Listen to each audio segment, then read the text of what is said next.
Not in my name ఈ slogan ఇప్పుడు దేశవ్యాప్తంగా వినిపిస్తున్నది. ఇతర దేశాల్లో కూడా ఈ స్లోగన్ మారుమోగుతున్నది.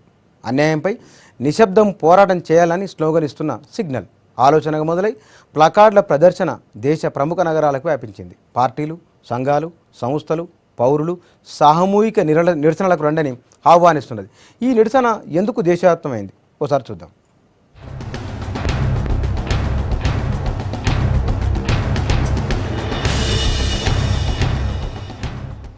కొద్ది నెలల సంధి దేశవ్యాప్తంగా నిశ్శబ్ద నిరసన సాగుతోంది. నాట్ ఇన్ మై నేమ్ పేరుతో రోడ్ల మీదకొచ్చి నిరసన తెలుపుతుంది. దీనర్థం ఇవాళ నేను దాడికి గురి కాకపోవచ్చు, రేపు గురి కావచ్చు, ఈ రోజు నేనే వ్యతిరేకించకపోతే నా వంతు రావచ్చు. అందుకే నాట్ ఇన్ మై నేమ్ పేరుతో పార్టీలకు అతీతంగా దేశవ్యాప్తంగా పలు నగరాల్లో పౌరులు, మేధావులు నిరసన తెలుపుతున్నారు.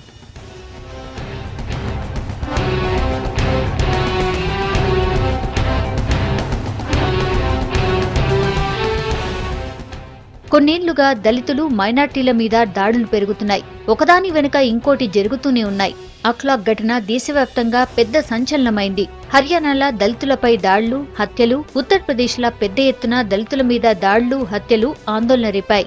ఇప్పుడు హర్యానాలో రైల్లో జునైద్ అనే వ్యక్తిపై కొందరు దాడి చేసి చంపేశారు. పెద్ద కూర తీసుకువెళ్తున్నాడన్న కారణంతోని అతని మీద దాడి చేశారు. ఇకనైనా మౌనాన్ని ఇడిచిపెట్టాలని సినీ నిర్మాత సభా దివానా ఫేస్బుక్ లో పోస్ట్ చేశారు. అన్యాయంపై నిశ్శబ్దంగా నినదించాలన్నారు.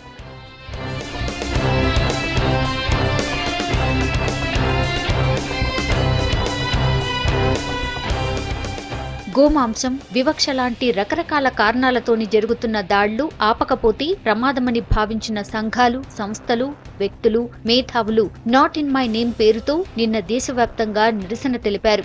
ఆవు పేరుతోటి జరుగుతున్న టెర్రరిజాన్ని ఆపాలని డిమాండ్ చేశారు. దళితులు, మైనార్టీలపై హింసను ఆపాలన్నారు. Protest against the series of mob lynchings that are happening every day. And one of the recent ones was where a young boy, Junaid, was killed on a train. And let's be under no illusion that these killings are happening because of hate. They are not happening over train seats. They are not happening because of cows. They are happening because there is a politics of hatred against the minorities, in some places against Dalits. The targets of the hatred are the more vulnerable in our country, and they are trying to whip up this hatred in order to do their politics. Those who are in power, who are in government now. దాడులను నిరసిస్తూ ఢిల్లీలో జంతర్ మంతర్ దగ్గర వేలాది మంది నిరసనలో పాల్గొన్నారు. ఈ నిరసనలకు ఆప్ నేత Manish Sisodia, CPM నేత రాఘవులు కూడా పాల్గొన్నారు.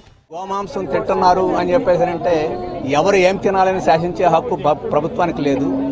ఎవరు ఏం తినాలి, ఎవరు ఏం కట్టాలి, ఎవరిని పెళ్లి చేసుకోవాలి, ఇటువంటి వాటిల్లో కూడా ప్రభుత్వం జోక్యం చేసుకునే పరిస్థితి వస్తే అది ప్రజాస్వామ్యం అనిపించదు, అది నిరంకుశత్వం అవుద్ది. అటువంటి నిరంకుశత్వం ఈ రోజు భారతదేశంలో ఉండటానికి లేదు. కొంతమంది యాంటీ సోషల్ ఎలిమెంట్స్ వెళ్ళి బీజేపీ సంఘ పరివార శక్తుల పేరుతో హత్య చేసే హక్కు వాళ్ళకి ఎవరిచ్చారు? ఒకవేళ చట్ట వ్యతిరేకమైతే చట్టం చర్యలు తీసుకోవాలి. ఏ సంఘం దేనితో నిమిత్తం లేకుండా ఇంతమంది ఇక్కడికి వచ్చారంటే, కులం, మతం, ప్రాంతం, రంగు లేకుండా ఇంతమంది ఈ రకంగా పోగయ్యారంటే భారతదేశ భవిష్యత్తు ఈరోజు ఈ బీజేపీ చేతుల్లో ప్రమాదంలో పడింది. దాన్ని రక్షించుకుంటామని చెప్పేసి ఈరోజు ఇక్కడికి హాజరై తమ యొక్క సంకల్పాన్ని ఈరోజు వ్యక్తం చేశారు. బెంగళూరులో జరిగిన నిరసనలో చరిత్రకారులు రామచంద్ర గుహ, గిరీష్ కర్నాడ్, బెంగాల్లో అపర్ణ సేన్, ముంబైలో షబానా ఆజ్మీ అసుంటి ప్రముఖులు పాల్గొన్నారు. దేశంలో పరిస్థితులు మంచిగా లేవన్నారు. I feel ashamed when these things happen in the name of Hinduism also. किसका रक्षा, इनको किसी से कोई मतलब नहीं है. अभी सड़कों पे गाय घूमती है ना, उनसे के लिए कुछ करो. नफरत की राजनीति फैलाते हैं. ముంబై, హైదరాబాద్ లాంటి 10 నగరాలలో నిరసన చెప్పారు. లండన్, టొరాంటో, బోస్టన్ నగరాలలో కూడా జనం స్వచ్ఛందంగా రోడ్ల మీదకి వచ్చి నిరసన చెప్పారు. ఆహారం పేరుతో చంపొద్దని, లౌకికత్వాన్ని కాపాడాలని ప్లకార్డులు ప్రదర్శించారు. బూటకపు జాతీయవాదాన్ని జనం మీద రుద్దొద్దని నిశ్శబ్దంగా నిరసన తెలిపారు. ఇందాక మనం చూసిన స్టోరీ నరేంద్ర మోడీ అధికారంలోకి వచ్చిన తర్వాత ఈ దేశంలో దళితులపైన, మైనార్టీలపైన దాడులు జరుగుతున్నాయని, దీనిపైన మౌనాన్ని విడనాడాలని, నిశ్శబ్దాన్ని విడనాడి దీన్ని నిరసన చెప్పాలని నిన్న దేశంలో దగ్గర 10-15 నగరాలలో, ప్రాంతాల్లో నిరసన వ్యక్తమైంది. బయట దేశాల్లో కూడా నిరసన వ్యక్తమైంది. నిజంగానే మన దేశంలో ఎందుకు ఈ పరిస్థితి వచ్చింది? భారత రాజ్యాంగంలో ఉన్న సెక్యులర్, సోషలిస్ట్ ఈ పదాలకు నిజంగానే అర్థాలు మారిపోతున్నాయా? ఈ భయాలు, అనుమానాలు ఆందోళన వెనుక ఉన్న వాస్తవమే. దీనిపైన మనం చర్చ చేద్దాం. చర్చలో పాల్గొనేందుకు విశ్వ హిందూ పరిషత్ అధికార ప్రతినిధి వెంకటేశ్వరరాజు గారు, బీజేపీ నాయకులు రఘునందనరావు గారు, బహుజన నాయకులు ఊషా గారు, కాంగ్రెస్ అధికార ప్రతినిధి దయాకర్ గారు ఉన్నారు. నమస్కారం అండి. వెంకటేశ్వరరాజు గారు, ఇటీవలి కాలంలో జరుగుతున్న పరిణామాలన్నీ చూస్తే జర్మన్లో నాజీ హింస జరుగుతున్న సందర్భంలో తీసుకున్న ఒక స్లోగన్ నుంచి అనుకోవచ్చు. ఇటీవలి కాలంలో జరిగిన ఉద్యమంలో వచ్చిన స్లోగన్ అది, నాట్ ఇన్ మై నేమ్. ఇవాళ నేను, లేకపోతే కనుక రేపు మీరు, ఏదో రూపంలో దాడి జరగవచ్చు అనే ఒక యుద్ధ స్లోగన్ అది. దీని వెనుక నరేంద్ర మోడీ వచ్చిన తర్వాత జరుగుతున్న దాడులు, ఆహారం పేరు మీద కింది కులాల వాళ్ళు ఎదుగుతున్నారు, ప్రశ్నిస్తున్న అసహనంతో చేస్తున్న దాడులు, వీటిని భగ్నం చేస్తామని ఎంతవరకు? అభ్యుదయం పేరుతో, సెక్యులరిజం పేరుతో లేనిపోనివి పెట్టేసి దాన్ని ఒక బూచిగా చూపెడుతూ చేస్తున్నటువంటి కుహన లౌకిక వాదము ఇది మావోయిజం, నథింగ్ బట్ మావోయిజం. ఇంకొక ముఖ్యమైనటువంటి విషయం ఏంటంటే, మనందరికీ తెలుసు, భారత ప్రజలందరికీ, ప్రపంచంలో ఉన్నటువంటి ప్రజలందరికీ కూడా తెలుసు ఏంటంటే, అసహనం అనే పేరుతో జాతీయ సాహిత్య అవార్డు ఏవైతే ఇచ్చారో, అకాడమీ అవార్డు ఇచ్చారో, ఆ అవార్డ్స్ అన్నింటినీ మేము ఇచ్చేస్తున్నాము, మేము అంటే సెక్యులరిజంలో మేము మొట్టమొదటిగా ఉన్నాము, ఇవన్నీ మేము చేస్తున్నాము అనేటువంటి ఉద్దేశంతో ఏవైతే ఇచ్చారో అవి ఏమైనాయో మనందరికీ తెలుసు. నెంబర్ 1, అందులో 1990 దాదాపుగా 90 జాతీయ సాహిత్య అవార్డులు ఇస్తే దాంట్లో 36 మంది డ్రామా చేసిండ్రు. డ్రామా చేసి అందులో అసలుగా అంటే దానికి ఇచ్చినటువంటి సర్టిఫికెట్స్ కానీ, దానికి ఇచ్చినటువంటి డబ్బు మూలంగా ఇచ్చినటువంటి కానీ, ఇవన్నీ ఇచ్చినటువంటిది ఎంతమంది అంటే దాదాపుగా 6-7 మంది కంటే ఎక్కువ ఇవ్వలేదు. నెంబర్ 1. దీన్ని మీడియాలో భయంకరంగా ఇక అసహనము, దేశం మొత్తం అసహనము, దేశంలో అల్లకొల్లోలం జరుగుతున్నది, ఇక ఏం లేదు, ఇక మొత్తం దేశమంతా ఇక అదే అయిపోతున్నది అనేటువంటిది. దాడులు జరుగుతున్న మాట వాస్తవమా కాదా? అస్సలు ఏమీ లేదు, దాడులు అనేటువంటివే లేవు. ఇంకా జరుగుతున్నటువంటి ఎక్కడ అంటే, జరుగుతున్నటువంటి హిందువుల మీద మావోయిస్టులు చేస్తున్నటువంటి, కమ్యూనిస్టులు చేస్తున్నటువంటి దాడులు భయంకరంగా జరుగుతున్నాయి.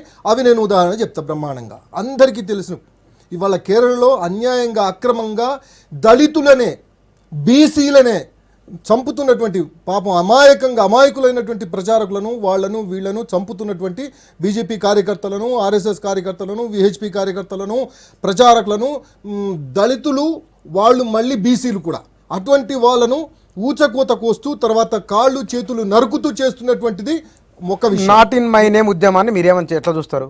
ఇది ఒక త్రాష్టమైనటువంటి ఉద్యమం. ఇది అందరూ దీన్ని ఖండించాల్సినటువంటి అవసరం ఉంది. దీంట్లో భారతదేశంలో ఏమీ కూడా వాళ్ళు అన్నట్టుగా అసహనం కానీ, దళితుల మీద దాడులు కానీ, లేక వాళ్ళు అంటున్నట్టు ఏదో అగ్రకులాల వారు ఏదో చేస్తున్నటువంటిది ఏమీ లేదు. ఇవాళ కళ్ళకు కట్టినట్టుగా మా జాతీయ సాహిత్య అవార్డులు తెలిసిపోయినాయి. తర్వాత ఇంకొక ముఖ్యమైనటువంటి విషయం ఏంటంటే, ఇవాళ ఎవరిని చంపుతున్నారు అనేటువంటిది మనం చూస్తున్నాం. ఇవాళ మన ఇక్కడనే రెడ్డి నాయకుని చంపింది ఎవరండి? ఎందుకు చంపారండి? ఏం అవసరం వచ్చిందని ఆయన చంపాల్సినటువంటి అవసరం వచ్చిందండి? పాపయ్య గౌడ్ని చంపాల్సినటువంటి అవసరం ఏమి వచ్చిందండి? తర్వాత బెంగళూరులో పురోహితుని చంపాల్సినటువంటి అవసరం ఏమి వచ్చిందండి? జనార్దన్ పూజారిని చంపాల్సినటువంటి అవసరం ఏమి వచ్చిందండి? ఇవన్నీ ఎవరు చేస్తున్నారు? ఉత్తరప్రదేశ్లో జరిగితే ఏదో ఉత్తరప్రదేశ్ బూచి చూపెడుతున్నారు. ఉత్తరప్రదేశ్లో జరిగితే ఉత్తరప్రదేశ్ గవర్నమెంట్ ఎవరిది? ఉత్తరప్రదేశ్లో జరిగినప్పుడు సంఘటన ఏం సంఘటన? అది కోర్టులో ఉంది, ఇంకా తెలియనే లేదు. ఊషా గారు, నాట్ ఇన్ మై నేమ్ ఉద్యమానికి సంబంధించి వారు చెప్పింది మీరు విన్నారు, ఇక దీంట్లో క్వశ్చన్ ఏం లేదు. మీడియా సాక్షిగా అక్కడ ఒక వ్యక్తి హత్యకి గురై చనిపోయిన తర్వాత కూడా అలాంటిది ఏం జరగలేదు అని అంత పెద్ద అబద్ధం ఆడిన వాళ్ళతో ఎంత చర్చ చేసినా వేస్ట్. నేనేమంటున్నానంటే, ఎవరు చేశారు అనే దాని మీద అబద్ధం కాదండి, అది ఎవరు చేశారు అనే దాని నన్ను మాట్లాడేయండి, నా మాట్లాడే టైం నన్ను తీసుకునేయండి. అది అట్లా చేయటం తప్పు, ఇట్లా చేయటం తప్పుతూ దాని మీద ఆరోపణ చేయటం తప్పు అని ఖండించవచ్చు, కానీ సంఘటనే జరగలేదు అంటే ఇంకా అది క్షమించలేని విషయం. మరి ప్రభుత్వం కూడా అలాంటి వాళ్ళ మీద చర్య తీసుకోవటం అనేది వాళ్ళని శిక్షించడం అనేది ఎలా జరుగుతుంది ఇంకా? అందుకని నేనేమంటున్నానంటే ఏ విషయం ఆ విషయానికి పరిమితం అవుదాం. ఎక్కడో సంబంధం లేని వాటన్నిటిని తీసుకొచ్చి ముడిపెట్టడం కంటే ఇక్కడ పరిమితం అవ్వాల్సింది ఏంటంటే, ఇప్పుడు ఆనాడు దాద్రిలో అఖ్లాక్ని చంపినప్పుడు గోమాంసం వాళ్ళ ఇంట్లో ఉందని ఆరోపణ చేశారు. నిరూపణ కాలేదు. ఆరోపణ చేసిన వాళ్ళే విచారణ చేస్తారు, విచారణ చేసిన వాళ్ళే శిక్ష విధిస్తారు. ఈ 3 చేయాల్సింది గోగుండాలు కాదు. గోగుండాలనే మాట ప్రధానమంత్రి వాడాడు. ఇంకా పెద్ద పదం ఏమైనా ఉంటే వాడాల్సిన అవసరం ఉంది. రాజ్యం ఉంది, పోలీసు ఉంది, చట్టం ఉంది, జైళ్ళు ఉన్నాయి. వీళ్ళు ఎవరండి ప్రతి దాంట్లో జోక్యం చేసుకొని చట్టాన్ని చేతుల్లో తీసుకోవడానికి? చట్టాన్ని చేతుల్లో తీసుకోవటం అని అంటే అది చేయకూడని పని అనేది ముందు ఖండిస్తున్నాను నేను. ఏ మతం ఎవరిని ఏం చూస్తుందనే తర్వాత చర్చ. ఇప్పుడు జరిగింది సంఘటన. రైల్లో ప్రయాణం చేస్తున్న అతను గోమాంసం తీసుకెళ్తున్నాడని వీళ్ళు ఆరోపణ చేసి, పోనీ అది నిరూపణ చేసిన దాకా ఆయన ఆగుతారంటే లేదు. ఆరోపణ వాళ్ళే చేస్తారు, కొడుతూనే ఉంటారు, తిడుతూనే ఉంటారు, చంపుతూనే ఉంటారు. ఈ పద్ధతి ఏదైతే ఉందో ఇది చట్టాన్ని చేతుల్లోకి తీసుకొని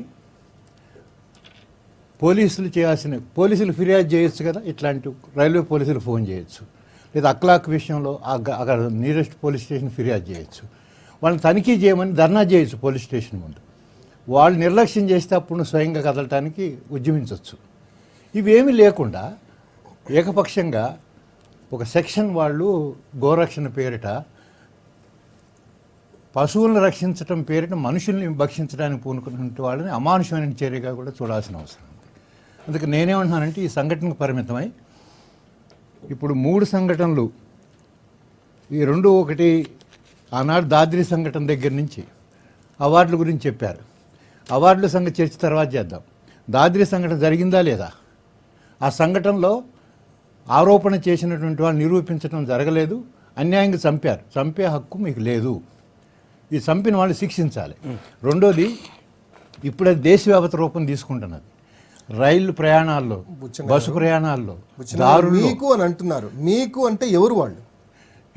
దారుల్లో కూడా చేస్తూ ఉన్నారు. దీనికి కారణం నేనేమంటున్నానంటే, ఇటీవల కేంద్ర ప్రభుత్వం పశువుల సంతల్లో కబేళాల కోసం పశువుల్ని అమ్మొద్దు అని ఆంక్షలు విధించి, వ్యవసాయానికి తప్ప కబేళాలకు వాడొద్దు అని, అంటే ఆహారానికి వాడొద్దు అని. ఈ ఆంక్షలే అనేది ఒక మాట. ఈ ఆంక్షలే కేంద్ర ప్రభుత్వానికి అన్ని రాష్ట్రాల్లోనూ ఇట్లా ఆంక్షలు విధించే హక్కు రాజ్యాంగం ప్రకారం లేదు. ముందు ఏ రాష్ట్రాన్ని అడగకుండా వాళ్ళు చేసిన, ఎందుకంటే ఈ గోగుండాలకి లైసెన్స్ ఇవ్వటానికి దేశవ్యాప్తంగా వీళ్ళు పెట్టలేకపోవడానికి కారణం సెంట్రల్ గవర్నమెంట్ తీసుకున్నటువంటి ఆంక్షలు. ఇప్పుడు మౌనం వీడి దీన్ని ఖండించమని అంటే ముందు నేనేమంటానంటే ఆంక్షలు వెనక్కి తీసేయాలి. ఆంక్షలే వీళ్ళకి ఆయుధాలై దాడులు దిగుతున్నారని నా పాయింట్. రైట్, ఒక నిమిషం. దయాకర్ గారు, ఈ ఉద్యమాన్ని నాట్ ఇన్ మై నేమ్ వీరి ఆర్గ్యుమెంటు వారి ఆర్గ్యుమెంట్ ఉంది. యాజ్ ఏ పొలిటికల్ పార్టీగా నిజంగానే ఈ దేశంలో ఉన్న లౌకికతత్వానికి అంత ప్రమాదం ఏర్పడిందా? డెమోక్రసీ అంత డేంజర్లో ఉందా? అట్లా ఫీల్ అవుతున్నారా మీరు? ఒకటి, జునైద్ ఖాన్ అది అటాక్, దానికి సభా దేవన్ స్పందించిన దానికి ప్రజలు స్పందిస్తున్న తీరిది. ఇదే కాంగ్రెస్ పార్టీ చేస్తుంటే ఈ పార్టీకి ఎత్తి కింద మీద కొట్టేదురు. కానీ ఇది ప్రజాస్వామ్యంలో ప్రభుత్వం తన బాధ్యత నిర్వర్తించకపోతే ప్రజల నుంచి వస్తున్న తిరుగుబాటుకు ఇది ఉదాహరణగా చూడాలి. షబానా ఆజ్మీ మా పార్టీ కాదు, గిరీష్ కర్నాడ్ మా పార్టీ కాదు, కొంకనా సేన్ శర్మ మా పార్టీ కాదు. లేదంటే ఇప్పుడు ప్రపంచంలో ఉండే ఈ దాదాపు నాకు తెలిసి 12-15 దేశాల్లో మళ్ళీ భవిష్యత్తులో జరగబోతున్నట్టుగా వస్తున్నాయి. సరే, నిరసన చెప్పుకునే హక్కు అందరికీ ఉంది. ఆమె ఫేస్బుక్ దానికి జంతర్ మంతర్ దగ్గర అంతమంది ఏంటంటే గూర్గామ్ బేస్డ్ ఆమె అయినప్పటికీ ఫిల్మ్ మేకర్, ఒక హ్యూమన్ రైట్స్ను ఆమె ముందుకు తీసుకుపోవాలనే ఉద్దేశంతో జరుగుతున్నాయి. అంటే నాట్ ఇన్ మై నేమ్ అంటే అసలు నిజంగా చెప్పాలంటే పేరును చూసి కూడా ఈరోజు వ్యక్తిని అంచనా వేసే స్థితికి వచ్చింది ఇప్పుడు దేశం. అది సమస్య. ఆ సీటు కొరకు జరిగిన కొట్లాటలో తను చనిపోయిన కారణం కూడా చాలా స్పష్టంగా వాళ్ళ బ్రదర్స్ ఇద్దరు చెప్పిండ్రు. సరే, కొంతమందికి ఏంటంటే వాళ్ళ యొక్క సంస్కృతి సాంప్రదాయాల్లో కంపల్సరీ పేరులో కూడా వాళ్ళ యొక్క భావజాలం బయటపడ్డంత మాత్రాన శత్రువులుగా చూడాల్సిన అవసరం లేదు. ఇది ఈరోజు నేనైతా రేపు నీవైతా అనే ఒక ఉద్దేశంతో పెట్టిన దీన్ని భారత ప్రభుత్వం ఎట్లా చూస్తుందనే దృష్టితోనే మనం ఆలోచించాలి రాజకీయంగా ఉన్నప్పుడు.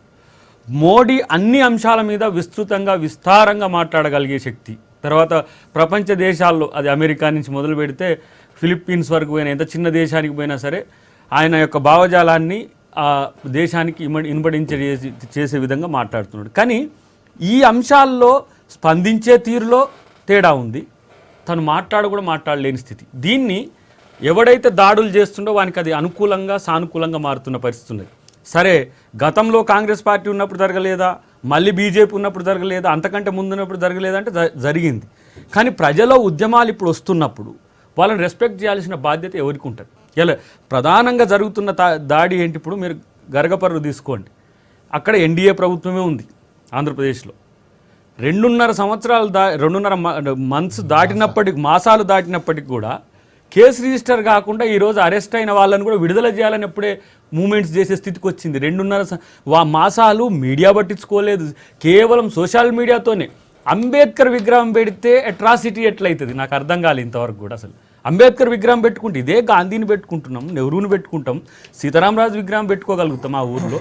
కానీ ఏపీలో జరిగిన ఘటనకు ఢిల్లీలో ఉన్న నరేంద్ర మోడీకి లింక్ ఉందా అంటే? ఆయన కూడా ఒక బీసీనే కదా. ఎస్ ఇప్పుడు ఇది ఈ స్థాయికి ఎవరైతే శత్రువర్గం ఉందో ప్రత్యర్థులకు అనుకుంటున్నారో వాడు దిగజారుతున్నాడు.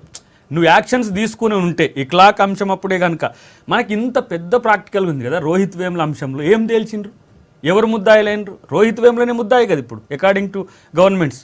3 ప్రభుత్వాల్లో ఒక ప్రభుత్వం బీసీ అని డిక్లేర్ చేసింది, ఒక ప్రభుత్వం ఎస్సీ అన్నది, ఒక ప్రభుత్వం అయితే తనను యాంటీ నేషనలిస్ట్గా పార్లమెంట్ సాక్షిగా నిరూపించింది. అది అసలు అంబేద్కరిస్ట్ అని ఒకవైపు అంటూనే రోహిత్ వేములను తేల్చిన స్థితి. నిరసనలు న్యాయబద్ధమైన మీరు అంటారు. నిరసన జరుగుతున్న తీరు ప్రభుత్వానికి సమాధానం చెప్పే బాధ్యతను తెలియజేస్తుంది.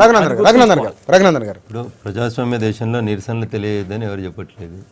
డెమోక్రటిక్ పద్ధతిలో ఎవరైనా ఏ రకంగా నిరసన చేయడానికి ఎవరికి ఎలాంటి ఇబ్బందులు లేవు. మీరు మాట్లాడిన అఖ్లాక్ విషయంలో, మీరు మాట్లాడిన రోహిత్ వేముల విషయంలో పోలీసు వాళ్ళు కేసు నమోదు చేసిండ్రు. అఖ్లాక్ సంఘటన జరిగినప్పుడు ఉత్తరప్రదేశ్లో ఉన్నటువంటి ప్రభుత్వం ఎవరిదో మీకు తెలుసు. రోహిత్ వేముల ఇన్సిడెంట్ జరిగినప్పుడు తెలంగాణ రాష్ట్రంలో ఏ ప్రభుత్వం అధికారంలో ఉందో మీకు తెలుసు. ఆ ప్రభుత్వాలు లా అండ్ ఆర్డర్ అనేది స్టేట్కి సంబంధించినటువంటి సబ్జెక్టు. నాడు ఉత్తరప్రదేశ్లో మీరు వారు కలిసి సంసారం చేసినటువంటి సమాజ్వాదీ పార్టీ అధికారంలో ఉంది. సమాజ్వాదీ పార్టీ వేసినటువంటి ఛార్జ్షీట్ ఏం వేసింది అఖ్లాక్ విషయంలో?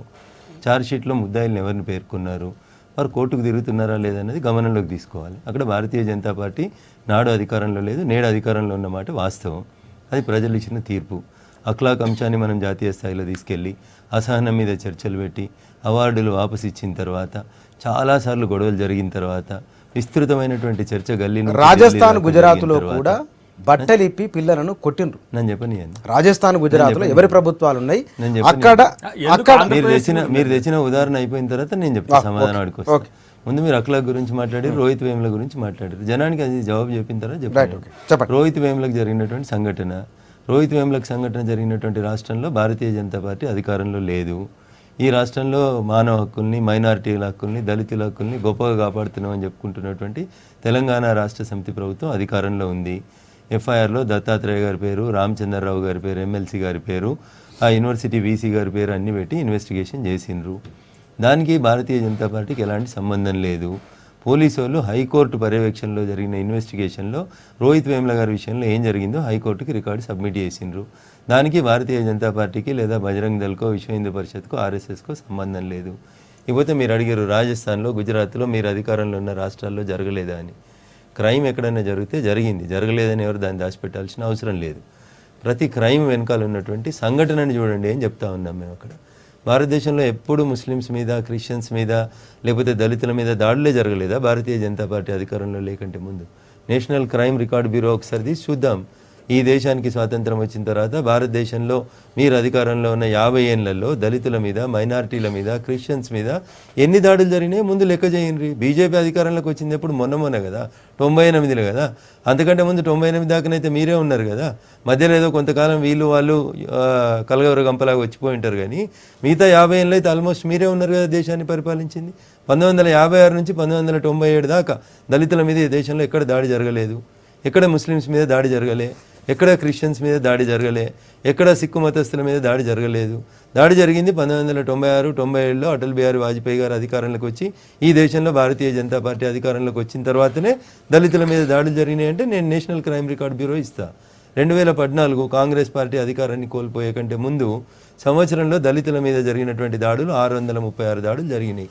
మీరు ఎక్కడికో రాజస్థాన్కు, బీహార్, గుజరాత్కు పోతున్నారు బుచ్చనా. మా మెదక్ జిల్లాలో కోర్పోలు, పుల్కల్ మండలం కోర్పోలు, దళిత నాయకులు ఎమ్మెల్యేలు, దళిత నాయకులు ఉప ముఖ్యమంత్రులుగా ఉన్నటువంటి సమయంలో పుల్కల్ మండలం కోర్పోల్లో దళితులను గ్రామ బహిష్కరణ చేశారు. కానీ ఎవరి ప్రభుత్వంలో ఉన్నా దళితుల మీద దాడులు జరిగితే అది అన్యాయమే కదా. బీజేపీ కానీ కాంగ్రెస్ కానీ 100% దళితుల మీద దాడి కాదు, ఒక మనిషి మీద దాడి జరిగితే దాన్ని ఖండించాల్సిందే. భావ వ్యక్తీకరణ స్వేచ్ఛను ఎవరన్నా అడ్డుకుంటే దాన్ని ఖండించాల్సిందే. దాన్ని మేమే మద్దతు ఇస్తలేం. ఏం మాట్లాడారు ఇందాక నరేంద్ర మోడీ గారు?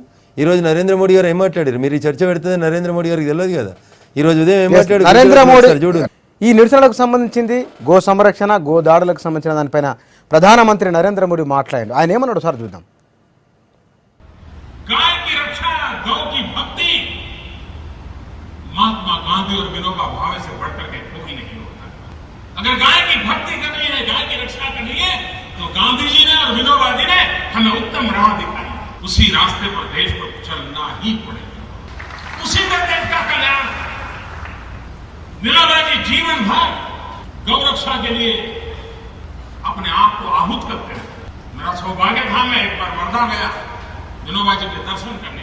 मैं उनसे मिला, प्रणाम किए, बैठा। विनोबा जी शब्दों की बड़ी ताकत रखते। मैं बैठा, परिचय हुआ, मेरे सामने देखा, फिर मुझे कह रहे मर जाओ मर जाओ। मैं हैरान था, विनोबा जी कह रहे मर जाओ मर जाओ। मैं चुपचाप बैठा रहा। फिर धीरे से कहे गाय के लिए, गाय माता के लिए।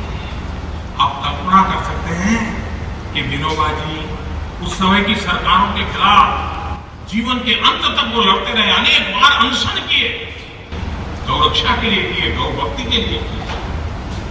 भारत का संविधान भी हमें उसका महत्व समझाता है, लेकिन किसी इंसान को मारने का हमें हक मिल जाता है? क्या ये गौ भक्ति है? क्या ये गौ रक्षा है? पूज्य बापू का रास्ता ये नहीं हो सकता। विनोबा भावे का जीवन हमें यह संदेश नहीं देता है।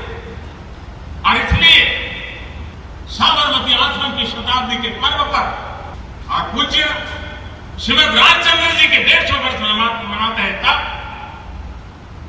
हर हिंदुस्तानी के दिलो दिमाग में ये हमारे मूलभूत संस्कार, हमारी मूलभूत परंपराएं, अहिंसा, ये हम लोगों का जीवन धर्म रहा। రాజు గారు, ప్రధానమంత్రి మాట్లాడింది అది. చాలా బాగా మాట్లాడారు వారు, నిజమే మాట్లాడారు. విషయం ఏంటంటే ఇది రాస్తా కాదు అన్నారు ఆయన. మనం పూజించాలి, మన జీవితంలో మనలో ఒక భాగం అయినప్పటికీ ఆ విషయంలో ఏం చేయాలో అన్నాడు. అదే చెప్తున్నాను భూషణ్ గారు. విషయం ఏంటంటే గావో విశ్వస్య మాతరం. నిజంగా హైందవ జీవన విధానంలో గోవును ఒక తల్లిగా చూస్తాం. భూమాత, గోమాత మనకు జన్మనిచ్చినటువంటి తల్లిగా చూస్తాం. అదేవిధంగా గోవును ఏ విధంగా మనం చూస్తామంటే, ఆ గోవు సైంటిఫికల్గా కూడా 24 గంటలు ఏది ఆక్సిజన్ పీల్చుకొని మళ్ళీ ఆక్సిజన్ వదిలేటువంటి జంతువు ఒకటే ఒక జంతువు ఏది గోవు. అదేవిధంగా అనేకమైనటువంటి 33 కోట్ల దేవతలు కలిగినటువంటి ఆ శరీరంలో ఉండేటువంటి, ఆ మూపురంలో ఉండేటువంటి, ఆ యొక్క ఆ అమ్మ, ఆ తల్లిలో ఉండేటువంటి మొత్తం 33 కోట్ల దేవతలు ఉన్నాయని భావించేటువంటి హైందవ జీవన విధానంలో గోవును అత్యంత ప్రథమంగా చూస్తాం మనం. అయితే ఒక్క విషయం నేను మన వాళ్ళని అడుగుతున్నాను, అందరిని అడుగుతున్నాను నేను. ఇవాళ మన భారతదేశంలో ఉండేటువంటి స్టేట్స్లలో దాదాపుగా 24 స్టేట్స్లలో గోవధ నిషేధం, కో స్లాటర్ యాక్ట్ అనేటువంటిది పెట్టేసి గోవధ నిషేధాన్ని పెట్టున్నారు. అటువంటి గోవధ నిషేధం పెట్టున్నటువంటి రాష్ట్రాలలో నువ్వు గోవును చంపుతా నేను తింటా అంటే నువ్వు రాజ్యాంగాన్ని మీరు గౌరవిస్తున్నారా లేక రాజ్యాంగాన్ని ఉల్లంఘిస్తున్నారా? నేను ఒక మాట అడుగుతున్నాను. ఇంకొక విషయం అంటే, ఇవాళ గోవు తల్లి కంటే ఎక్కువ అంటే గోవు పాలల్లో గో పంచకము అంటాం, విషయం చెప్తున్నాను, గోమయము అంటాం, గోక్షీరము అంటాం. వీటన్నిటినీ మనం ఏం చేస్తామంటే సైంటిఫికల్ గా కూడా ప్రూవ్ అయినట్టు కానీ దానికి మోడీ ప్రధానమంత్రి అన్నాడు దాడులు చేయడం చంపడం నేను అదే చెప్పబోతున్నాను. అయితే ఒక్క విషయం ఏంటంటే ఈ గోవును రక్షించే బాధ్యతగా కొంతమంది చేస్తున్నటువంటి ఈ యొక్క ఏదైతే అసాంఘిక కృత్యాలు ఏవైతే ఉన్నాయో అవి ఎవరైనా ఖండించాల్సినటువంటి అవసరం ఉంది. దాన్ని మనం ఖండించాలి. ఎందుకంటే అటువంటి వాళ్ళని తీసుకెళ్ళి చట్టాలు ఉన్నాయి ఇవాళ. ఆ చట్టాల ప్రకారంగా వాళ్ళని శిక్షించేటువంటి పరిస్థితి చట్టానికి ఉంది. తర్వాత పోలీస్ స్టేషన్లో పెట్టాల్సిన అవసరం ఉంది. వాళ్ళని పోలీస్ స్టేషన్లో పెట్టాలి. కానీ అటువంటి చేయడం అనేటువంటిది ఎవరు కూడా దాన్ని సహించరు. కానీ గోవును మేము అదే విధంగా చంపుతాము, మేము గోవుని చంపే తింటాము అనే బీఫ్ అనేటువంటిది ఇంకొక ముఖ్యమైనటువంటి విషయం అందరం గ్రహించాల్సినటువంటి అవసరం ఏంటంటే బీఫ్కు గోమాంసానికి తేడా. అంటే బీఫ్లో గోమాంసం లేదు అనేటువంటిది ఎవరైతే ఉన్నారో అది అంటే మేము ఒప్పుకుంటాం. కానీ బీఫ్లో గోవు కూడా కలుపుతాము అనేటువంటిది ఏదైతే ఉందో అది కాదు. ఇప్పుడు ఇక్కడ ఐడియాలజికల్ అంశం ఏదైతే వస్తున్నదో గోవుని గోమాతగా చూడాలి అనేది, నేనేమంటానంటే అది హిందూ మతానికి సంబంధించిన విశ్వాసం మాత్రమే. ఈ దేశం వివిధ మతాలకి నిలయమైనటువంటి దేశం. ఇంకొక మతం పందిని ద్వేషిస్తుంది, వాళ్ళు తినరు. అట్లా అని పంది మాంసం తింటున్నటువంటి వాళ్ళందరినీ చంపుతున్నారా? వాళ్ళ మత విశ్వాసం ప్రకారం వాళ్ళు జీవించాలి తప్ప వాళ్ళకి ప్లీజ్ ప్లీజ్ మీరు ఆగండి, అది గుర్తుపెట్టుకోవాలి. మీరు ఆగండి. అలాగే పాయింట్ కాదు అది, దాని సమాధానం కాదు. పాయింట్ కనుకనే నువ్వు కలువ చేసుకుంటున్నావు, లేకపోతే ఎందుకు కలువ చేసుకుంటున్నావు? మరి అంతే కదండి. నన్ను చెప్పనండి. ఇండియా ఒక మత దేశం మాత్రమే అయితే ఇతర మతాలు లేకపోతే మనకి ఇబ్బంది ఉండేది. రాజ్యాంగంలో దాన్ని రాజ్యాంగంలో కూడా అదే చెప్పింది. రాజ్యాంగంలో గోవుని మాత అని ఎక్కడ ఒక్క అక్షరం కూడా లేదు. కాదు, గోవధ నిషేధం అని చెప్పి ఉన్నది. చట్టాలు తెచ్చారు, రాష్ట్రాలు చట్టాలు తెచ్చాయి. వాటిని ఎందుకు మీరు అమలు పరచలేరు? అంటే మీరు రాజ్యాంగాన్ని గౌరవిస్తలేరా? అసలు రాజ్యాంగం మీద మీకంత గౌరవం ఉంటే ఆర్టికల్ 48 లో ఉంది, రాజ్యాంగం ప్రకారం ఆర్టికల్ 7 లో ఉంది, ఆర్టికల్ 9 లో ఉంది, ఆర్టికల్ 8 లో ఉంది. వీటన్నిటిని ఏం చేస్తున్నారు? ఇప్పుడు పెద్ద బాల శిక్షలో చాలా అంకెలు ఉంటాయి. చెప్తున్నాను, దాన్ని ఒక్కొక్కటి చెప్పమంటే చెప్తాను. నేను అడగలేదు, నన్ను ఆయన అడిగాడు, నేను నా వర్షం చెప్పేటప్పుడు మీరు కలిగించుకోకుండా ఉంటాం. రాజ్యాంగం దాకా పోవద్దు. ఇప్పుడు నా పాయింట్లో ఏంటంటే వివిధ మతాలకి ఈ దేశం సెక్యులరిజం అంటున్నాం. సెక్యులరిజం అంటే వాస్తవానికి మతాన్ని రాజకీయాల నుంచి దూరం పెట్టాలి. అది లేదు, దౌర్భాగ్యం. ఇండియాలో ఉన్నదల్లా ఏంటంటే మత సమానత్వం, మత సామరస్యాన్ని సెక్యులరిజం కింద భ్రమింపజేస్తున్నారు. ఏదేమైనా నేను ఏ పార్టీ వాడిని కాదు. ఒక పార్టీ చేసిన కనుక మేము చేస్తామనే వాదన నాలాంటి వాడు వాదన చేస్తే సమాధానంగా మిగలదు. నేను ఇక్కడ ఒక్కటే పాయింట్ ఏమంటున్నానంటే హిందూ మతం దాని విశ్వాసం ప్రకారం హిందూ మతాన్ని విశ్వసించే వాళ్ళు గోవుని గోమాతగా విశ్వసిస్తారు. ఇస్లాం మతానికి సంబంధించిన వాళ్ళు గోవుని గోమాతగా విశ్వసించరు, దాని ఆహారంగా కూడా తీసుకుంటారు. రాజ్యాంగంలో అన్ని మతాలకు సంబంధించినటువంటి వాళ్ళని వాళ్ళ మత తరహా ప్రాక్టీసులు చేసుకోవటానికి అనుమతించడం రాజ్యాంగం చేసింది. దీని ప్రకారం చూసినప్పుడు గోమాతగా విశ్వసించే వాళ్ళు హిందువులు ఎవరైనా గోవుని కనుక చంపి తింటే ఆ హిందువుల్ని తప్పుపట్టండి. కానీ ఇంకొక మతస్థులు గోవుని తినడం, ఆహారంగా తీసుకోవడం అనేది జరుగుతుంది. దాన్ని ఆపటానికి రాజ్యాంగం ప్రకారం మీకు హక్కు లేదు. ఒకవేళ ఎవరైనా గోవుల్ని వధించవద్దని రాష్ట్రాలు చట్టం చేస్తే చట్టం మీద డిస్కస్ చేద్దాం. ఆ చట్టం కూడా రాజ్యాంగ విరుద్ధం అవుతుంది కూడా నా ఉద్దేశంలో. రాజ్యాంగంలో ఉన్నటువంటి అర్థం వేరు. నా పాయింట్లో ఏంటంటే నువ్వు మత సామరస్యాన్ని, మత సమానత్వాన్ని పాటించితే ఒక మత విశ్వాసాన్ని మరొక మతం మీద రుద్దటం ఫాసిజం. దయాకర్ గారు, ఇప్పుడు హిందూ మతానికి ఎవరు పెద్ద ఈ దేశంలో? ఎవరికైనా పేటెంట్ ఇండియాలో ఎవరు? ఇది నాది సంస్కృతి అని దాడి చేసే హక్కు వాడికి ఎక్కడిది? ఎవరికైనా సరే, అది ఏ పార్టీకైనా సరే, కాంగ్రెస్కైనా సరే ఇంక్లూడింగ్. దళితుల మీద దాడులు జరుగుతున్న చర్చ, మైనారిటీల మీద దాడులు జరుగుతున్న చర్చ, ప్రభుత్వం పాత్ర ఏంటి అసలు? ఇప్పుడు ఇది జరిగింది కాబట్టి గతంలో కాంగ్రెస్ జరిగినాయి అంటే దానికి చెల్లా నేను చేస్తా అంటారా? అంటే ఏంటి? గతంలో జరిగినప్పుడు మాట్లాడలేదా? ఇప్పుడు గతం గురించి చర్చ పెడుతుంటారా? మీరు 2014 నుంచి 1947 వరకు వెనకకు మాట్లాడుతున్నామా? ఎందుకు ఈరోజు మన శబాదేవన్కి సంబంధించిన ఒక పౌర హక్కుల నేత స్పందించిన తీరుకు ప్రభుత్వము ఏం మాట్లాడతాడు మోడీ? గతంలో ఒకసారి రోహిత్ వేముల అయినప్పుడు ఏడ్చిండు, ఇంకోసారి గుజరాత్ మహారాష్ట్ర మధ్యన జరిగినప్పుడు ఏమన్నాడు, వాళ్ళని కాదు చంపేది నన్ను చంపండి అన్నాడు. అచేతనం అనేది చెప్తున్నాడు కదా ప్రధానమంత్రి, నేనేం చెయ్యలేను వాళ్ళను అని. ఇలాంటి పరిస్థితుల్లో ఏమి చెయ్యలేను అని అనడమా, లేకపోతే కనుక ఇట్లా చేయకండి మీరు, నీ దగ్గర అధికారం ఉంది, నీకంటే ఎక్కువ కూడా సుప్రీం ఈ దేశంలో, రాష్ట్రపతి సైతం, ఇప్పుడున్న రాష్ట్రపతి సైతం ఎంత సీరియస్గా అసహనం మీద చర్చ పెట్టిండు. అంటే దాడులు జరిగేటప్పుడు పక్కోళ్ళ మీద నెపం నెట్టి తప్పించుకోవాలనుకోవడం అనేది ఇది కేవలం అవకాశవాదమే. ఈ రోజు ప్రతి ప్రాంతంలో జరుగుతున్న దాంట్లో ఈ ప్రభుత్వాన్ని అడుగుతారు. ఈ దేశవ్యాప్తంగా జరుగుతున్న దాడులు గరగపరులో ఇప్పుడు జరుగుతున్న పరిస్థితి మొత్తం, దీనికి నిజంగానే కేంద్ర ప్రభుత్వం నుంచి లేదా వాళ్ళతో దోస్తానా చేస్తున్న వాళ్ళ నుంచి ఏమి చర్య తీసుకుంటే బాగుంటుంది? నాట్ ఇన్ మై నేమ్ పేరుతో దేశవ్యాప్తంగా జరుగుతున్న ఆందోళన, అది బీజేపీ చేస్తున్న దాడుల కారణంగానే ఒక బలమైన చర్చ బయట ఉన్నది. దానిపైన మనం మాట్లాడుతున్నాం. రఘునందన్ గారు ఇందాక వారన్నది కాంగ్రెస్ హయాంలో దళిత మీద మైనార్టీ మీద దాడులు జరిగినాయి కాబట్టి ఇప్పుడు ఇక్కడ జరుగుతున్నాయి, దానికి చెల్లు అనే మీ ఉద్దేశం అని అంటున్నారు. ఉదాహరణ వాళ్ళు చెప్పింది గరగపరను కూడా ఉదాహరణ తీసుకున్నారు, ఏపీలో జరిగింది. ముచ్చన నోరుంది కదా అని ఎటువంటి పరచూరు గోపాలకృష్ణ గారు మాట్లాడితే అది బాధ్యత రాహిత్యం అవుతుంది. నేను చెప్పింది ఏంటంటే, సోదరుడు దయాకర్కి నేను చెప్పింది ఏంటంటే, కాంగ్రెస్ పార్టీ చేసింది కాబట్టి భారతీయ జనతా పార్టీ చేస్తుంది అని చెప్పలేదు. భారతీయ జనతా పార్టీ అధికారంలోకి వచ్చిన ఇంకనే దాడులు జరుగుతున్నాయని ఏదైతే మీరు విమర్శిస్తారో అది తప్పు అని చెప్పి మీరే చెప్తారు కదా. 130 కోట్ల మంది జనాలకి చెప్తా ఉన్నారు.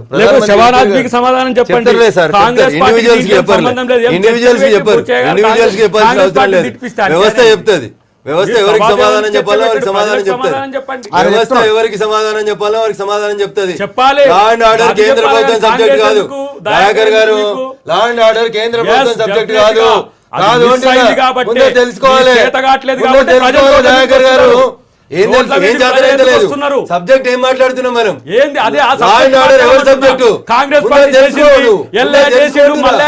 నువ్వేం చేస్తున్నావు? ప్రజలు అడుగుతుంది నిన్ను. కాంగ్రెస్ పార్టీ గురించి అడగట్లే వాళ్ళు. ఇలా కాంగ్రెస్ పార్టీ లేదు, లేకపోతే మా మీద కేసు పెట్టండి.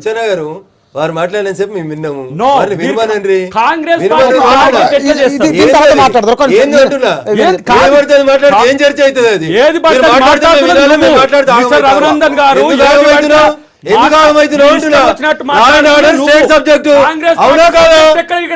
కాంగ్రెస్ పార్టీని ఎక్కడ నువ్వు ఇక్కడ పినలైజ్ చేస్తావు? ఏముంది నేను చెప్పేది విని. ఫస్ట్ కాంగ్రెస్ పార్టీ మీ చేత చేస్తారంటే, కర్ణాటకలో హక్కుల రచయితను చంపినప్పుడు Congress party has to be penalised. కేరళలో వినాలి అంటున్నా.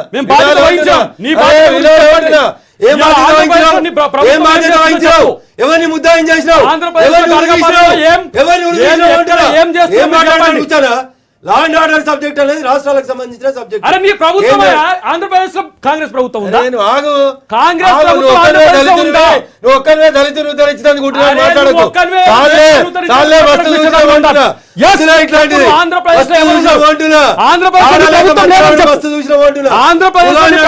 రాజకీయం చేయొద్దు. కులాన్ని అడ్డం పెట్టుకొని రాజకీయం చేయకు. వాస్తవాలు మాట్లాడదాముంటే చర్చ చరిత్ర చరిత్రలో మీలాంటి రాహుల్ గాంధీ రాష్ట్రపతులు 100 మంది వచ్చి ఏం పరగబడది.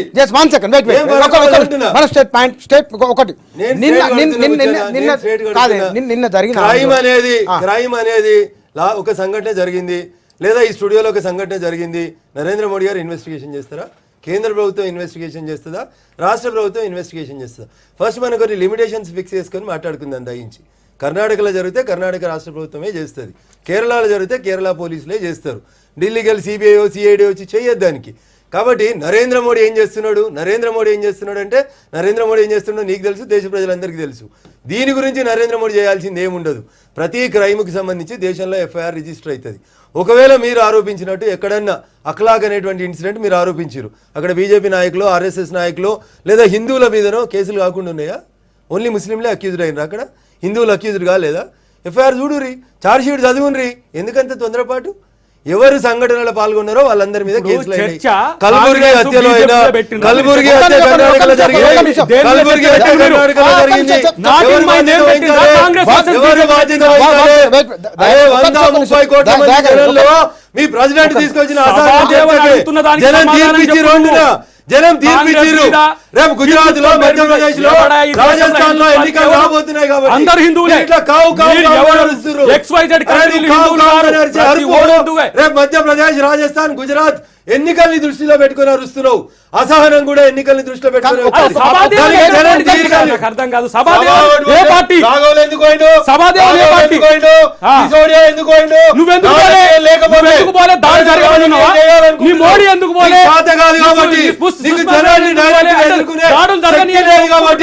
జనం నిన్ను విశ్వసిస్తలేరు కాబట్టి ఏదో బొమ్మను పెట్టుకొని ఈ డ్రామా కంపెనీ డ్రామాలు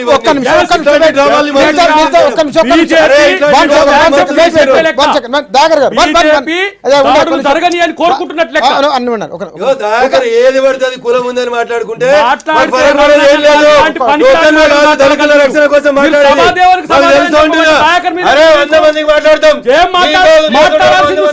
మాట్లాడు పనికిరాని ఎందుకు ఆ మాటలన్నీ మాట్లాడేది పనికిరాని చర్చ. ఎవడా హిందుత్వానికి నువ్వెవరు చెప్పడానికి? నువ్వెవరు చెప్పడానికి? నీకేం హక్కు ఉంది? నీకు హిందుత్వానికి ఏం సంబంధం? నీకు హిందుత్వానికి ఏం సంబంధం? నీకు హిందుత్వానికి ఏం సంబంధం?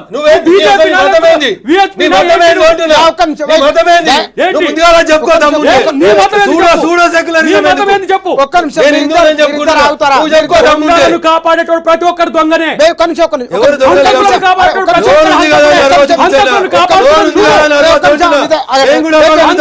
కాపాడుతున్నది నువ్వు.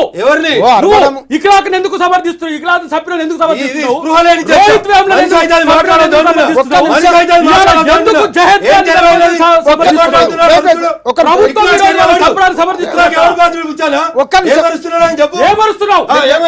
ఖాన్ సభ్యులను సమర్థిస్తున్నట్ట నువ్వు ఇప్పుడు నిరసన చెప్పొద్దా?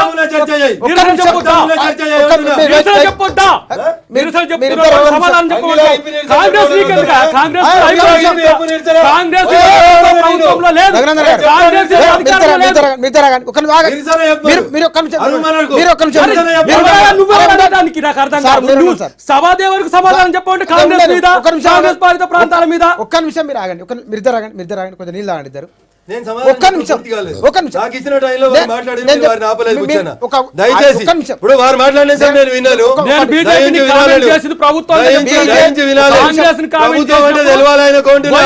రాష్ట్ర ప్రభుత్వాల కంట్రోల్లో ఆనాడు ఉంటుంది, తెలుసుకొని మాట్లాడమనండి. మీ ప్రభుత్వ హయాంలో గరగపర్రులో జరిగింది. గరగపర్రుకు సమాధానం చెప్పు.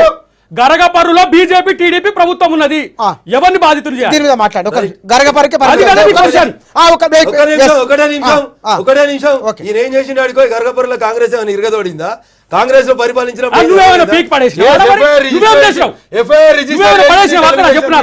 2.5 మాసాలు అయితే ఒక్కడు పోలే, ఆడికి ఎమ్మెల్యే పోలేదు. పోయిందా? బీజేపీ నియమించినటువంటి ఎస్సీ ఎస్టీ రాములు తెలియకుండా ఎందుకు మాట్లాడతావు? రాములు గారు నేను నా సంఘం పోయింది చూసుకోను.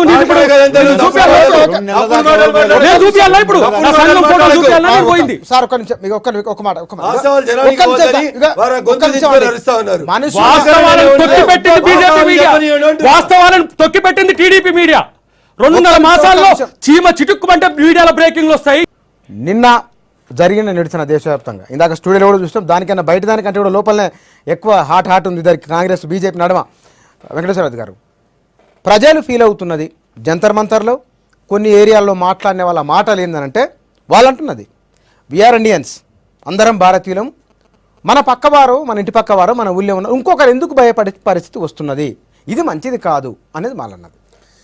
అందులో భయపడాల్సినటువంటి అవసరము లేదు, భయపెట్టడము లేదు, భయపడుతున్నది లేదు. అసహనం దానికి ఫెయిల్యూర్ అయిపోయింది. నేను ఒక చిన్న ఉదాహరణ చెప్తా అండి. ఇవాళ ఎవరికి సపోర్ట్ చేస్తున్నారు, ఏ విధంగా సపోర్ట్ చేస్తున్నారు అనేటువంటిది ప్రజలందరికీ తెలుస్తున్నదండి. ఇవాళ బ్రహ్మాండమైనటువంటి సరస్వతి నిలయం JNU, జవహర్లాల్ నెహ్రూ యూనివర్సిటీలో, అటువంటి యూనివర్సిటీలో నేను చెప్తున్నా దీని మీద మళ్ళీ అదంతా మళ్ళీ ఎక్కడ ఓకే, దానికి సంబంధం పిన్ పాయింట్ మనం ఒక మీరు ఉండండి. ఒక్క నిమిషం మీరు ఒక్క నిమిషం మీరు అలా చెప్పండి. అది ఇదే అసహనం. చెప్తేనే తెలుసు. మాట్లాడుతున్నప్పుడు వారు వినాలి. జైన్ ఈ ఇదే పిన్ అసహనం. పాయింట్ దీనికి పరిమితం. నేను అదే చెప్తున్నానండి, దీనికి సంబంధం ఉంది కాబట్టి చెప్తున్నాను. ఇవాళ జేఎన్యూలో అరిచినటువంటి పద్ధతి ఏదైతే ఉందో, జేఎన్యూలో జరిగేటువంటి సంఘటనలు ఏమున్నాయి ఉండో, అరే భారత్ ఖండిత్ హోగా అంటే ఇనిషియల్లా అఫ్జల్ గురు తెరా ఖాతిల్ జిందా హై అంటే ఇనిషియల్లా అఫ్జల్ గురు ఘర్ ఘర్ మే పైదా హోగా ఆప్కా ఖాతిల్ జిందా హై జిందా రహేగా. ఏంటండి ఇవి? అంటే భారత్ ఖండిత్ హోగా అంటే ఇనిషియల్లా అంటే అర్థం ఏంటండి? అంటే భారతదేశంలో పుట్టి భారతదేశంలో పెరుగుతుంది అట్లాంటి వాళ్ళకు మద్దతు ఇస్తున్నారని మీరు అంటారు. ఇస్తున్నది ఎవరు? ఎవరు మాట్లాడింది ఎవరు? చెప్పండి. నేనేమంటున్నానంటే అదే కాశ్మీర్లో సైన్యానికి సంబంధించినటువంటి వాళ్ళ పురుషుల మర్మాంగాలు స్త్రీలు కోసేశారు రీసెంట్గా. ఎందుకు జరిగింది ఇది? రాజకీయంగా వాళ్ళు ఖండితన్నారా, అది అన్నారు, ఇది అన్నారని కాదు. కాశ్మీరు మనదే అన్నప్పుడు, కాశ్మీర్ ప్రజలు మన ప్రజలే అన్నప్పుడు, సొంత దేశంలో ఉండేటువంటి ప్రజల మీదకి సైన్యాన్ని పంపుడే ఒక దుర్మార్గమైనటువంటి దగులుబాజీ చర్య. అలాంటి సైన్యాన్ని పరదేశం యుద్ధానికి పంపాల్సినటువంటి వాళ్ళు ఈ దేశంలో సొంత ప్రజల మీద పంపించి స్త్రీలను సామూహికంగా రేప్ చేస్తుంటే ఇవాళ కాశ్మీర్ లో మన సైనికులను భయంకరంగా కోసి ఎక్కడికక్కడికి నరికి తీసుకొని పంపిస్తుంటే ప్రజలు వాళ్ళ స్త్రీలు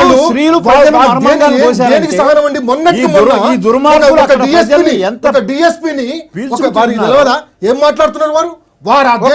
ఏం మాట్లాడుతున్నావు? నువ్వేం మాట్లాడుతున్నావు? ఆడవాళ్ళు మర్మాంగాలు కోసింది ఎవరిని? అక్కడ ఆడవాళ్ళు తీవ్రవాదులా, ఏర్పాటువాదులా, మనుషులు? కాశ్మీర్ నేనేం మాట్లాడుతున్నటువంటి సైనికులను చంపుతూ మాట్లాడినరా? మాట్లాడినటువంటి 100 సార్లు సిగ్గుతుందా ఉంచుకోవాలి. ఆడవాళ్ళు టాపిక్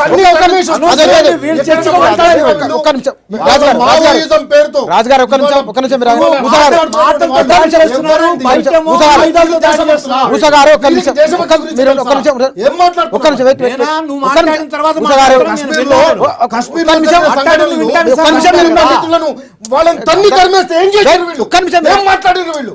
పాకిస్తానా?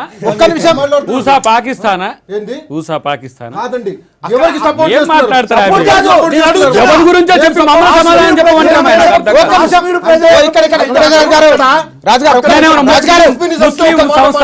మాట్లాడుతూ ఒక నిమిషం ఇక్కడ ఎవరి గురించో సైనికులు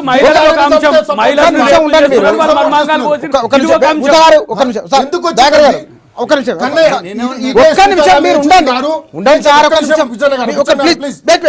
ఇదే సీతారాం మీరు ఉండండి.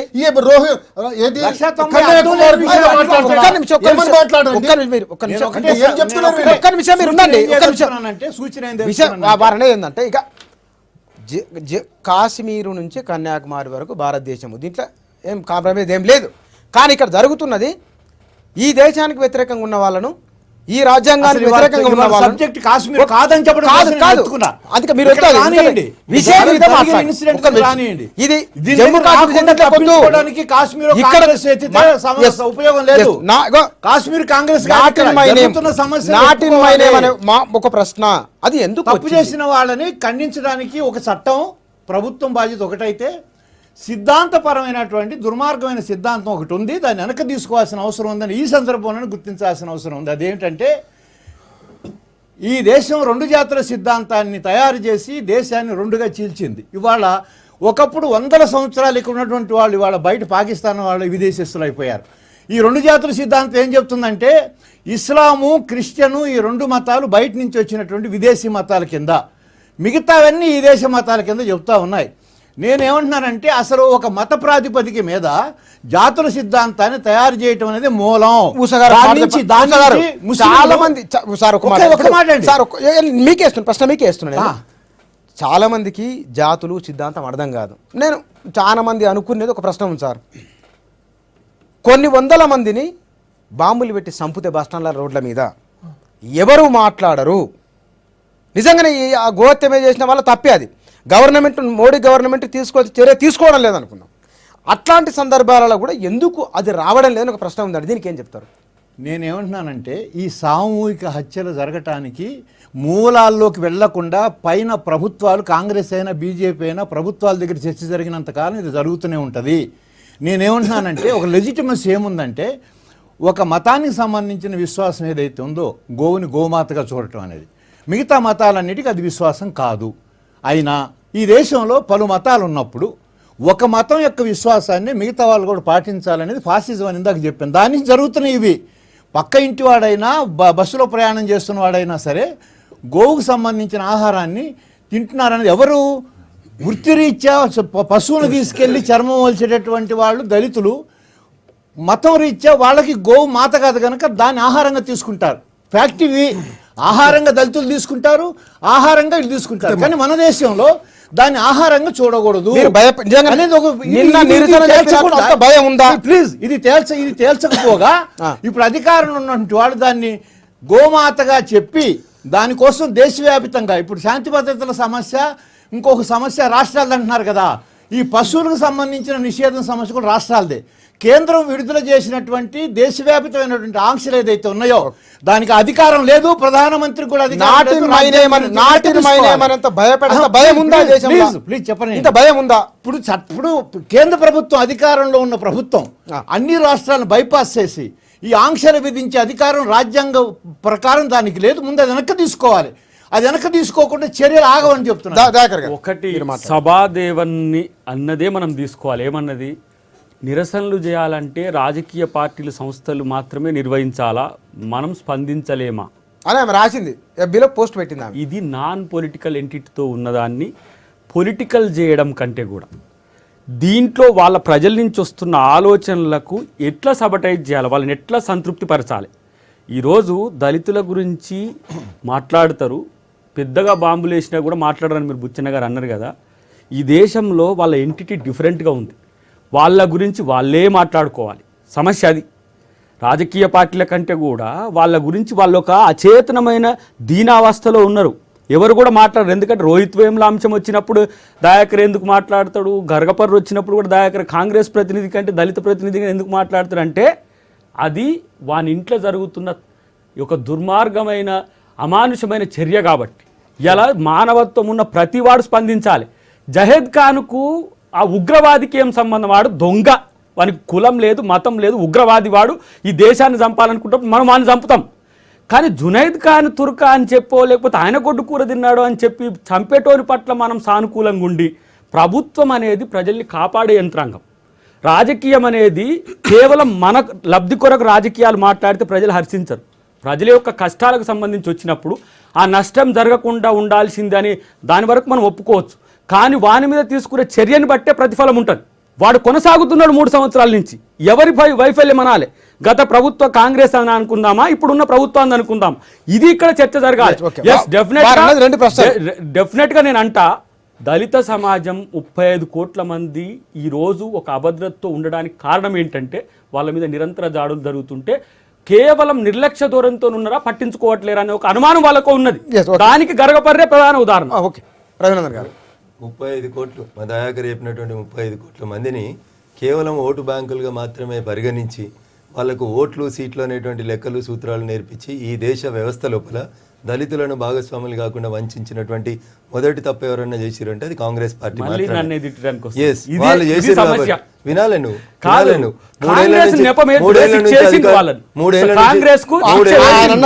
కేవలం మనిషి ఐడెంటిటీతోని మనం ఇబ్బందులు పెట్టకూడదని ఒక క్వశ్చన్ వచ్చింది. ఆయన ఒక సెక్షన్ ఆఫ్ ద పీపుల్ ఒక కార్నర్ అవుతున్నారు అని అన్నాడు. కూర్చొని మీరు వినడానికి సిద్ధంగా లేకపోతే మేము చేయగలిగింది ఏం లేదు. నేను చాలా స్పష్టంగా చెప్తా ఉన్నా, పాలిటిక్స్ లోకి వెళ్ళకుండా డిస్కస్ వాస్తవాలే చెప్తున్నా. 2013 సంవత్సరంలో 636 మంది దళితుల మీద కేసులు జరిగినాయి. 2014 భారతీయ జనతా పార్టీ అధికారంలోకి వచ్చినాక 704 కేసులు జరిగినాయి. 676కి 704కి మధ్యలో వ్యత్యాసం ఎంత ఉందో మీరు గమనించుర్రి. మీరు విఘ్నులు దయించి రైట్.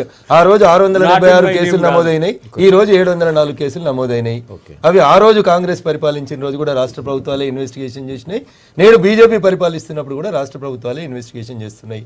తప్పు చేసినోడు ఎవడైనా వాడు కటకటాల్లోకి పోతానే ఉన్నాడు. నాలాంటి న్యాయవాదులు పోతురు, ఇడిపించుకొత్తురా, నెలకొత్తురా, ఏడాదికొత్తురా, 2 నెలలకొత్తురా, బెయిల్ ఇచ్చినప్పుడు వాళ్ళు బయటకు వస్తురు. డిస్క్రిమినేషన్ 100%. ఈ అభద్రతా భావాన్ని మేధావులు, కమ్యూనిస్టు నాయకులు ఎవరైతే భారతీయ జనతా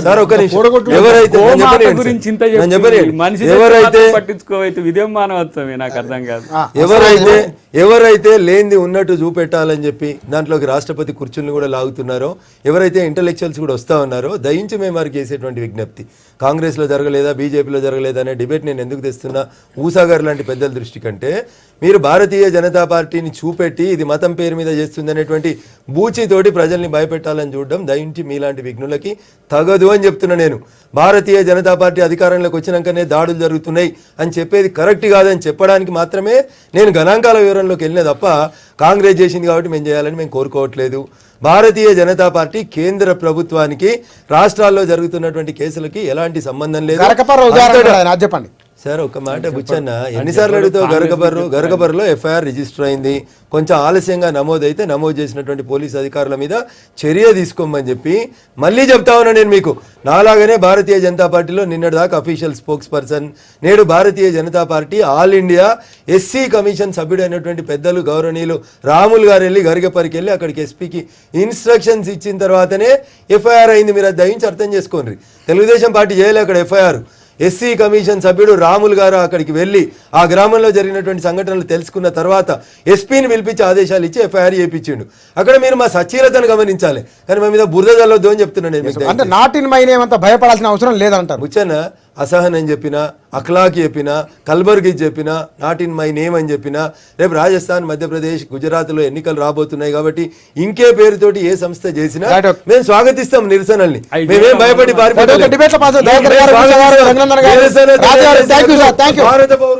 ఎవరికైనా సరే భారత రాజ్యాంగం నిరసన చెప్పే హక్కు ఇచ్చింది. దీంతో పాటుగా భారత రాజ్యాంగాన్ని గౌరవించాల్సిన విధి బాధ్యత కూడా ఉంది. హక్కులు బాధ్యతలు ఉన్నట్లుగానే భారత రాజ్యాంగం దీంతో పాటు పక్కనున్న వాళ్ళను, మన ఊరి వాళ్ళను, మన ప్రజలను మనని మనం గౌరవించుకోవాలి. పక్క వారిని, వారి ప్రాణాన్ని కూడా ప్రేమించాలి, రాజ్యాంగాన్ని గౌరవించాలి. Thank you.